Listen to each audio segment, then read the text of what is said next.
زینب نے کہا وطن جاتی ہے پیار، وطن جاتی ہے پیار،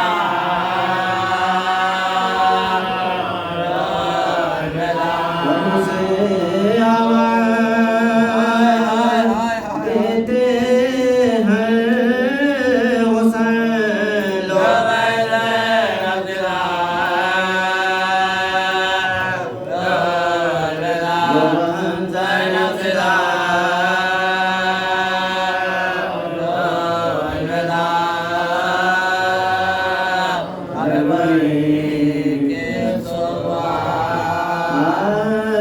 چلو جو کربلا میں 72 کا ہو چکا پیوند بے کسوں کے تنوں سر کا ہو چکا فاتح حسین کے لشکر کا ہو چکا، شان پیغمبر کا ہو چکا، شان پیغمبر کا ہو چکا۔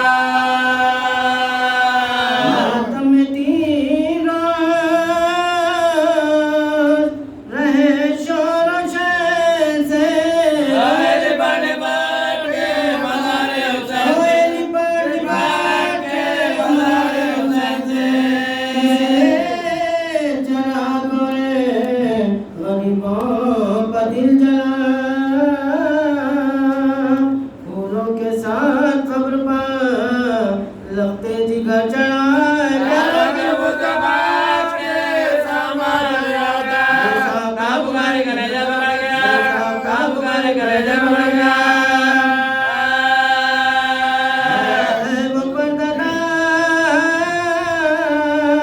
ہمارے کدھر گئے بے پردہ ہو کے آلے نبی در بدر گئے، مقتل کے آس پاس یہ بیووں کی تھی فغان، زینب جبیلہ کرے گا دیوان، جبیلہ کرے گا دیوان، میرے کربلا برادر حسین جان، ان عزت تمہاری ہے مہمان، ان عزت تمہاری ہے مہمان۔ میری بابی پوچھی نا اپنے زندہ کی مردابی، پوچھی نا اپنے راضی ہوں جو رضائے امام جلیل ہے، بابل بلائے زبادو قلیل ہے، بلائے زبادو قلیل ہے، کوئی دارہ سنا کوئی قبیل ہے، آپ کے ذنب دلیل ہے، آپ کے ذنب دلیل ہے۔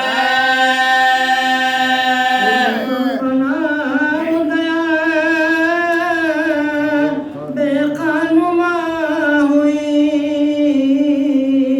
دیکھو یہ پشت قابل لو کیسی نہ ہوئی، میں جانتی تھی شہر بساؤ گا بھائی کا،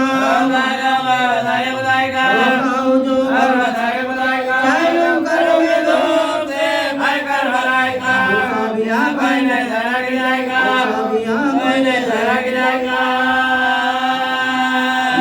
اپنے کو ابھی پلہ بھی لیتی ہوں اور اپنے دل کو ابھی پرسا بھی دیتی ہوں، چلوں تو کر چکی میں دلکار یا حسین،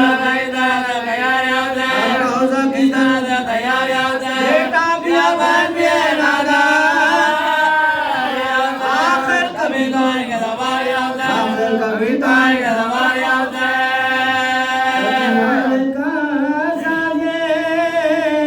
پروردگار پر